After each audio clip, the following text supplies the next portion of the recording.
Good day, everyone. This is your Coach Harold, your fitness coach, out here in the cold again. Ayan, so shout out nga pala sa mga subscribers ko, followers, and lahat na sumusubaybay sa YouTube channel ko. First of all, I would like to thank, syempre, the Lord for giving us this beautiful day and for having good day, good health. And for me, this is a good weather. Yan, medyo mas maganda na tong nag-i-snow ng konti kaysa sa freezing rain, umulan. So mas okay sa akin to kaysa sa freezing rain. So ayun, so lumabas lang ako para i-try naman tong Osmo Action 6 sa medyo heavy snow siguro to tawag. I don't know kung tama yung term ko, pero para sa akin medyo malakas yung snow kasi medyo mahirap dumilat. Siguro heavy snowstorm na to. So makikita nyo sa harap ko, ganito po nilalakaran ko. Ayan. O, makikita nyo. Yan o. Ayan. So, ayun, balik tayo dito sa front facing view, FOV. So, how's my audio? How's the video? Ayan. So, mag-quick walk lang tayo outdoor para i-test naman tong Osmo Action 6 kung gaano siya kabilis ma-lowbat. Kasi based sa ibang mga vlog, sabi nila ang mga action cam daw or yung iba ng mga batteries ay hindi daw tumatagal sa sobrang lamig. Parang nakita ko kanina sa yung shades na may camera, 15 hours yung supposedly na ano to, parang recording niya. Pero nung ginabit sa minus 15, parang umabot na lang siya ng 1 hour and a half dahil hindi siya tested for negative 15 temperature. So itong ano natin, kung makikita nyo, ayan, dito na tayo sa labas, makikita nyo ang paligid ay zero visibility. Ayan, sa kalsada. Yun, ano, medyo zero visibility. Doon sa kabila, konti lang. Ayan o. Ayun. So quick outdoor lang tayo. So na-try na natin yung super night mode, which is napakaganda, lupit. Saludo ko dito sa DJI Action 6 at sa Mic Mini for having a good audio quality. So natural lang to, wala tong mga minus sa gain. Natural lang, standard. Pagsalpak, on, go na agad, record agad. Tapos yung 8K naman sa gabi, okay din. Sobrang okay. Grabe, lupit nito. Hindi ko pinagsisisihan na bumili ako ng Action 6. And also, ano pa ba? Sa stabilization, yan, sobrang ganda din. So makikita nyo medyo heavy rain. At medyo makapal na rin kasi parang 2 hours nang nag-i-snow eh. Kaya medyo makapal na rin yung nilalakaran ko. Medyo makapal na rin yung makikita mo sa kalsada na snow. Namumuti na naman buong paligid ko. Oh. Puro puti. So bilang na lang tayo siguro ng 2 months from this day. Today is February 10, ang temperature ay negative 10. Ayan, tapos nag-i-snow. Ayan, so kung makikita nyo, ang kalsada na nilalakaran ko ay ganito. Ayan. Oha, white na white. So, dito malapit lang kami sa intersection, kaya tapos ito, yung nilalakaran ko. Ayan, kung makikita nyo, bibira yung naglalakad dito. So, ako lang nagtitrip dito para lang ma-check yung video quality naman ito sa abang nag-snow. Hindi ko alam kung siguro light snow pa lang to, hindi pa naman heavy kasi nakikita pa naman yung kalsada, so hindi pa siya masyadong zero visibility. Nakita niyo pa naman yung mga sakyan sa likod. Sinulit ko na lang din tong pagkakataon na to para lumabas at i-try tong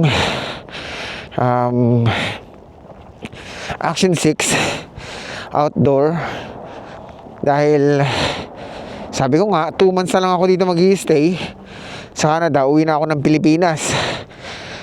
So pagbalik ko ng Pilipinas, tatry naman natin sa motovlog gamit naman yung ADV ko. Yan. So sa ngayon di pa ako bumibili ng mga accessories dahil mahal dito. Sa Pilipinas parang nakita ko medyo may mga mas mura sa Shopee, Lazada. Tapos parang may nakita rin ako sa memory.ph. Ayan, so kung makikita nyo, parang ang ganda-ganda, no? Pero maganda talaga. Ang gandang maglakad. Siyempre, with proper gear. Ayan, so pag wala kang gear na ganito, mga winter jacket or snowboard jacket, medyo ano ka dito, maninigas ka sa lamig. Yan, so essentials dito ang snowboard jacket or winter jacket na kayang labanan yung negative 15 pataas. Tapos syempre gloves, and also the boots. Yan, steel toe from Timberland. Pero hindi sa akin yan, puro hiram lang itong mga to. Ang akin lang yung camera. And yun. So kung makikita nyo, sobrang puti ng background ko, sobrang puti din ng nalalakaran ko. Para kang prinsipe dito naglalakad. Naglalakad ka sa puti. At yun, wala naman na akong ibang sasabihin sa sa content ko, kasi ito is review lang kung gaano siya ka-smooth sa sa snow. Dahil dito na-try ko pa lang sa snow. Pag uwi ko ng Pilipinas, possible magamit ko na siya sa ulan. At dito pala tayo, kabila, mali, dito tayo dito tayo sa daanan ng mga tao. So kung makikita nyo dito, parang medyo lumalakas na yung snow. Nilalakaran natin. Wala pang naglakad dito kasi wala pang footprints. Tayo pa lang. Kaya wow, tignan nyo kung gaano kalupit yung snow dito. Walang masyadong naglalakad. Ako lang. Kasi karamihan ng mga tao dito either nasa trabaho or yung iba nasa school. Ayan. So ayun, tayo lang natin tong camera medyo malakas yung ano, malakas yung snow. Try ko sana yung DJI Neo, kaso hindi naman yun waterproof. Ito kasing Action 6 is waterproof, so wala akong pangamba na kahit mababad sa snow. At hindi ko pa pala na-try itong ilubog sa snow. Hindi ko pa na-try. So nag-start yata ako kanina 60. Hindi ko nakita. Di bale, gagawa pa rin ako ng next video. Tapos na-try ko kung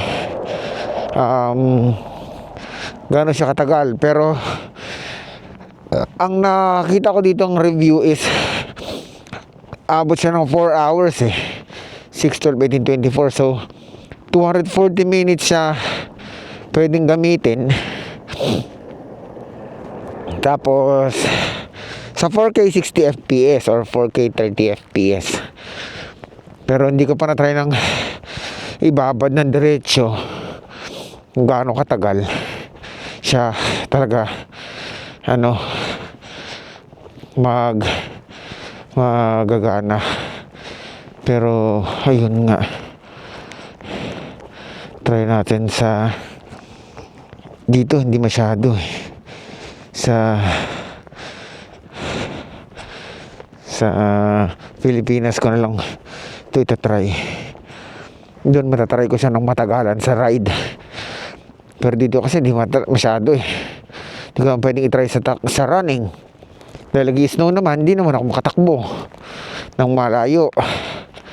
Well, ang mga takbo ko lang naman is 1 to 2 hours maximum. Makompleto ko lang yung 10 or 15 kilometers before.